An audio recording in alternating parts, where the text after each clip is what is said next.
Parson had asked Wanda to his dinky little dorm room next, but she insisted he talk to Jack first. After 20 minutes of hearing about the fall of Hafferton, he could see why. "I had only a day to learn these things, you know, and it was a strange day. I spent much of it as a bird," said Jack, his eyes smiling with mischief, "but I've had quite a long time to think on the matter since." A bird? That part of the story could wait. "But she said Charlie was the Wizard of Oz," said Parson. "Like, literally the wizard, and that he got the Arkandish from the Wicked Witch of the West?" He could only shake his head. "Man, this place.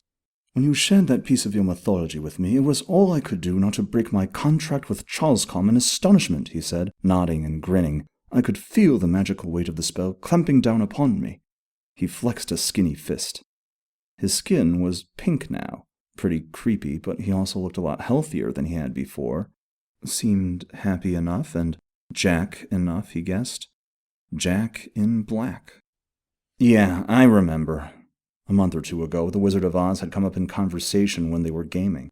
When Parson told him the story, Jack looked like he ate a bug. Then he made an excuse and left early.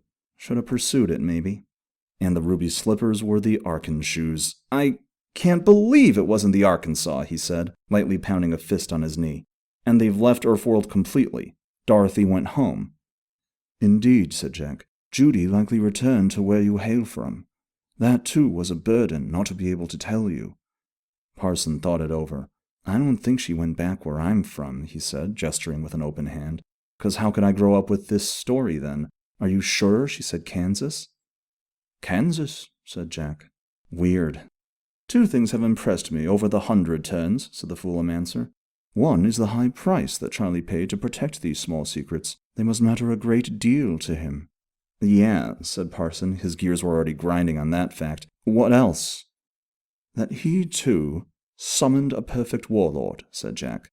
"One whose fate was to destroy the Wicked Witch of the story." Jack raised an index finger to the air. "And she did. It was inexorable. Charlie must have set her loose in the world, then watched her hunt down Overlady Blair, the most powerful ruler in the land, letting nothing stop her." Jack closed his lips in an expectant smirk, waiting for Parson to finish the thought. "It was a little thing they did."